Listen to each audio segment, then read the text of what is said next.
Incidence ? Permets-moi d'en douter. Bienvenue dans Synchronicité, le podcast qui t'aide à te retrouver avec un peu d'astro, de spiritualité, mais beaucoup de bonnes vibes. Avant de rentrer dans chaque signe, j'ai envie de poser une base essentielle. En astrologie, on parle souvent des signes, des planètes, mais les maisons astrologiques, ce sont les lieux de l'expérience. Donc la maison 1, c'est bien sûr, la toute première, évidemment. Donc la maison 1, c'est le moment où l'âme arrive dans le monde et dit « Ladies and gentlemen, me voilà ». Donc elle représente tout ce qui va être ton ascendant, ton élan vital, ta manière aussi instinctive d'être au monde, donc l'énergie que tu vas dégager naturellement avant même de parler, la façon dont la vie commence pour toi, et si le soleil parle de qui tu es profondément, la maison 1 parle de comment tu entres dans la vie encore une fois. Ça va être ta posture naturelle, ça va être ton réflexe, ça va être ta manière d'agir, de réagir, de prendre de la place, en bref. Donc la maison 1, elle est très corporelle, elle est très instinctive et elle ne passe pas par le mental, elle passe par le mouvement, par la présence et l'attitude. Donc dans cette série, je vais te parler de la maison 1 dans chaque signe du zodiaque, donc un signe par épisode, parce que selon le signe qui se lève à l'horizon au moment de ta naissance, l'âme n'entre pas dans la vie de la même façon. Donc certains arrivent en dégommant la porte, d'autres en observant, d'autres encore en ressentant un peu plus, etc., etc. Donc chaque signe va colorer la maison 1 d'une énergie bien précise et raconte comment tu incarnes la vie ici et maintenant. Et à la fin de chaque épisode, je te partagerai aussi un conte initiatique, comme d'habitude, parce que certaines vérités sur l'identité et l'incarnation ne se comprennent pas seulement avec la tête, mais avec l'imaginaire. Eh bien le bonjour, mes petites vierges en maison 1, j'espère que vous allez bien. Là, on va rentrer dans le vif du sujet pour cette première série donc de la maison 1. Donc pour ceux aussi qui ne savent pas, la maison 1, je le redis, c'est aussi votre ascendant, c'est la maison de l'ascendant. Là pour le coup, votre âme à vous, ça va être simple. Elle n'est pas là pour montrer et tergiverser quoi que ce soit. Elle est là pour observer, analyser et comprendre comment les choses fonctionnent. C'est aussi ma maison. Pour le coup, la maison 1, je l'ai en vierge aussi, donc vous inquiétez pas, je vais pas me saucer consciemment parce que c'est le mien, on va être objectif dans cet épisode. Donc ici, l'incarnation va commencer par une forme de lucidité, donc l'âme va regarder le monde en se demandant comment je peux être utile ici et où est ma place exactement. Rien que ça. Donc là, la vie, elle est perçue comme une sorte de système pour moi à apprivoiser, à améliorer, à affiner. Alors, cet ascendant-là, il peut être très bénéfique et à la fois, il peut être très nous desservir suivant les autres placements qu'on a en solaire, en lunaire et en Mars. Donc, je dirais que cette maison en particulier peut vraiment, vraiment desservir, un peu comme aussi la maison 1 en Gémeaux ou une maison 1 en Cancer, suivant les énergies que vous avez, ça peut être très difficile, très difficile. Bref, pour en revenir à l'archétype de base de la Vierge en maison 1, c'est l'artisan, c'est le bâtisseur, l'observateur, le soigneur, donc ça pour le coup voilà. Donc ce que vous allez dégager en premier, ça va être quoi ? La discrétion. On peut vous trouver peut-être réservé, assez attentif aussi. Pour le coup, vous occupez pas trop l'espace de façon, comment dirais-je, comme un signe de feu ou comme un signe d'air. Ça n'a rien à voir. Vous êtes un peu comme les taureaux finalement. Remarque, c'est un signe de terre, donc on est vraiment sur une énergie qui est très posée et très maîtrisée quelque part. Donc, mais vous particulièrement, le taureau, il est très calme, mais c'est vrai que vous, en maison 1, mes vierges, ça peut être un peu comme un scorpion où on va vous trouver un peu mystérieux, où on va pas trop savoir si vous êtes fun ou rigide, enfin vous voyez, ça peut être un peu mal interprété quoi ce positionnement-là. Donc vous allez vraiment rentrer dans la vie en vous demandant comment vous ajuster à ce qui est déjà là, plutôt que de vous imposer, d'imposer votre présence et votre énergie quelque part. Comme dirait Mélodie, c'est un peu un signe qui agit en coulisses, quoi. C'est exactement ça. Donc ce que ce placement va dire par rapport à votre identité, donc là, la Vierge, on est vraiment dans la conscience de soi. Donc vous allez vraiment vous définir à travers ce que vous faites, concrètement, la qualité aussi de vos actions, votre utilité aussi, parce que la Vierge, elle déteste être inutile, ça c'est une certitude, et votre du coup capacité à améliorer, corriger et aider. Donc là pour le coup, vous n'avez pas besoin que ce soit Enfin, vous n'avez pas besoin d'être des personnes extraordinaires pour vous sentir exister. Et c'est un sacré avantage. Vous avez juste besoin de sentir que vous êtes juste et utile et que vous pouvez aider votre prochain, en fait. Ça vous suffit. Aider votre prochain. Vous n'avez même pas besoin qu'on vous applaudisse. Vous n'avez même pas besoin qu'on s'agenouille en disant « Ah, merci !» Vous, juste le fait de le faire et de vous être senti utile sur le moment, c'est ce qui compte. Donc vous, votre « je suis » est souvent donc discret, mais par contre, vous pouvez être très exigeant envers vous-même. Comment ça va se marquer, vous, au niveau de votre corps et de votre présence? Donc la Vierge, je vais pas vous apprendre quelque chose de fou, hein, ça va être très lié, un peu comme le Gémeaux, au système nerveux. Tout ce qui va être aussi à la digestion et au mécanisme interne. Donc avec cette maison 1, là, le corps, il peut réagir très fortement au stress. On peut avoir aussi une fatigue mentale qui peut se somatiser et on peut avoir aussi le besoin d'une routine et d'ordre. En fait, ça c'est même vital, j'ai envie de dire, pour une personne qui a un ascendant vierge, c'est même vital d'avoir une routine et de l'ordre dans sa vie. Et que votre corps, vous, pour le coup, c'est assez étonnant parce que vraiment, votre corps, il va être très réactif. Il va vraiment être dans l'expression et que quand vous n'allez pas l'écouter, il va insister. Donc en gros, pour ceux qui ont leur ascendant vierge, donc je l'ai aussi, moi si vous voulez, honnêtement, en tout cas pour ma part, si je ne prête pas attention à mon corps, je peux vous dire que c'est une catastrophe. Genre si admettons, je vous dis n'importe quoi, en ce moment j'ai énormément de stress, je commence à avoir des plaques que je n'avais pas auparavant, donc j'ai une peau très atopique. Moi j'ai laissé traîner, j'ai dit oh c'est rien. Ça s'est propagé et j'étais un peu en mode bon là ça commence à devenir contraignant, je vais me reposer un peu et au moment où je me suis reposée, direct ça a disparu quoi. Donc vraiment les vierges, enfin la maison 1 en vierge, votre corps il est méga réactif.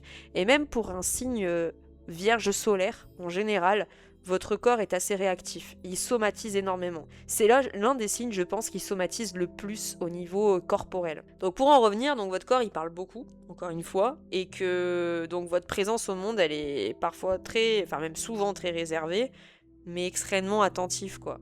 Vraiment. Vos parts d'ombre, parce que bon, il faut les dire quand même, l'ombre principale ici d'un ascendant vierge, ça va être le perfectionnisme identitaire. Alors ça, vous pouvez vous auto-saboter, mais à une puissance 1000, mais maison 1 en vierge, c'est un délire.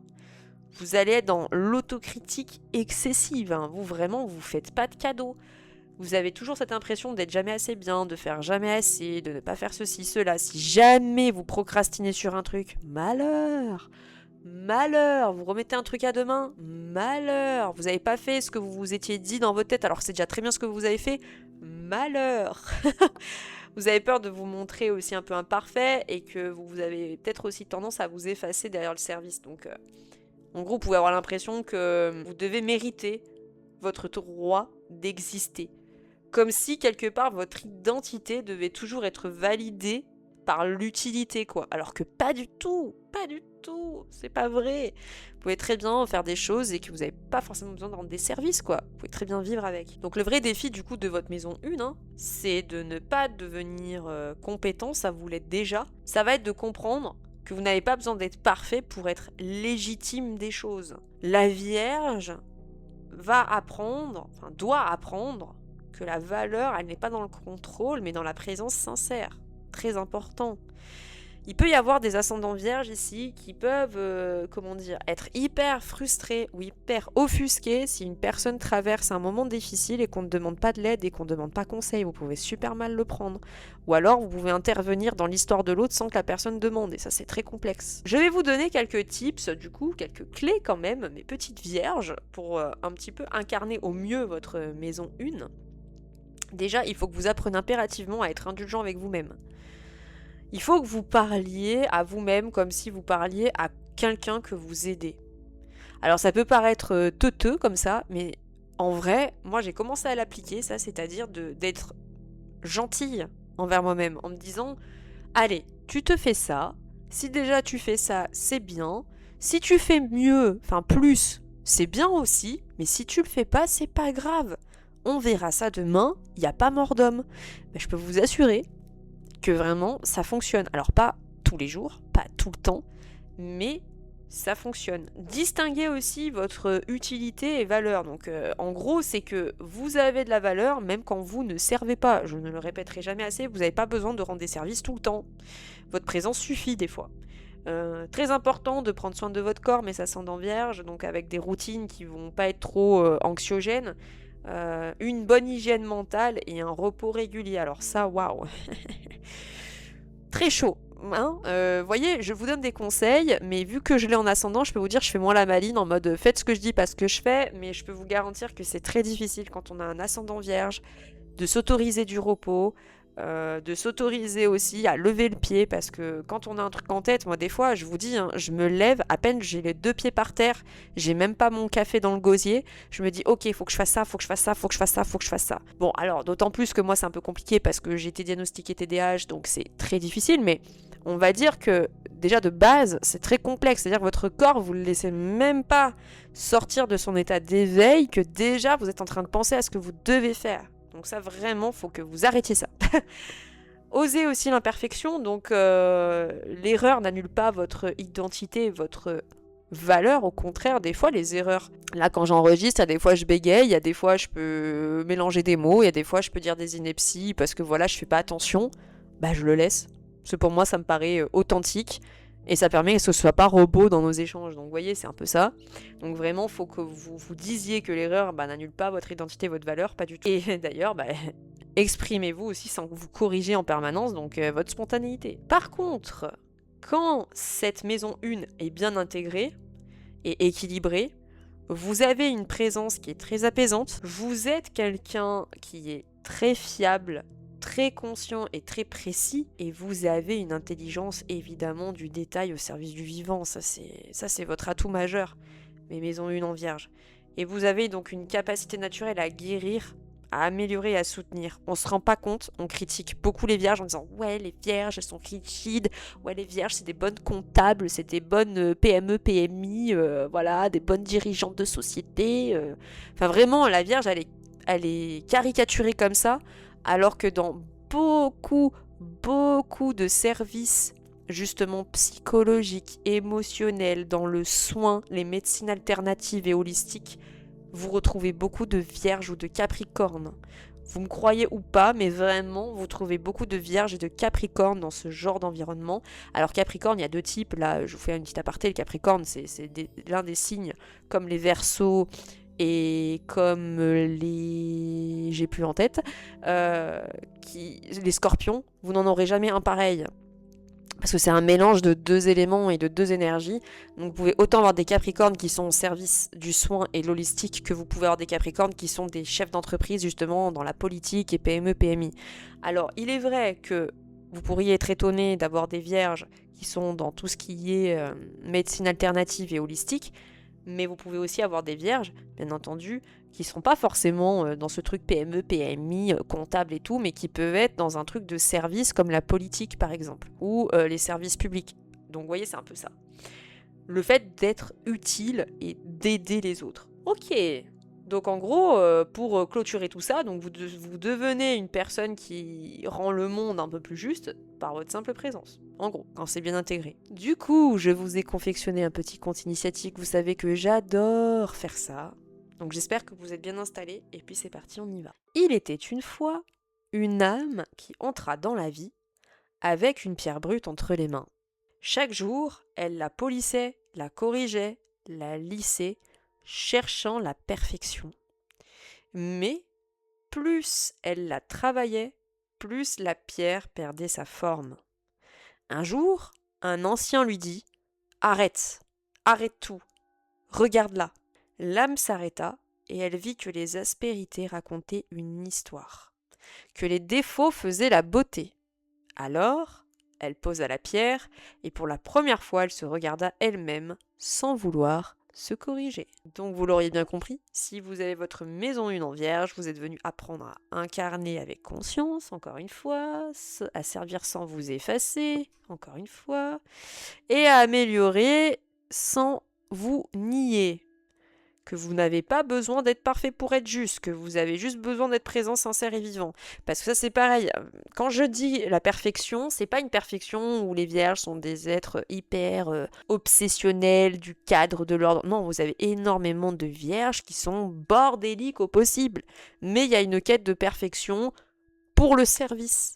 Une quête de perfection pour soi-même. En tout cas, j'espère que cet épisode vous aura plu. N'hésitez pas à aller consulter les autres épisodes justement de vos proches, de vos potes, de votre famille, à découvrir aussi nos autres services, nos e-books, à nous suivre sur Instagram, YouTube et si vous êtes sur Spotify.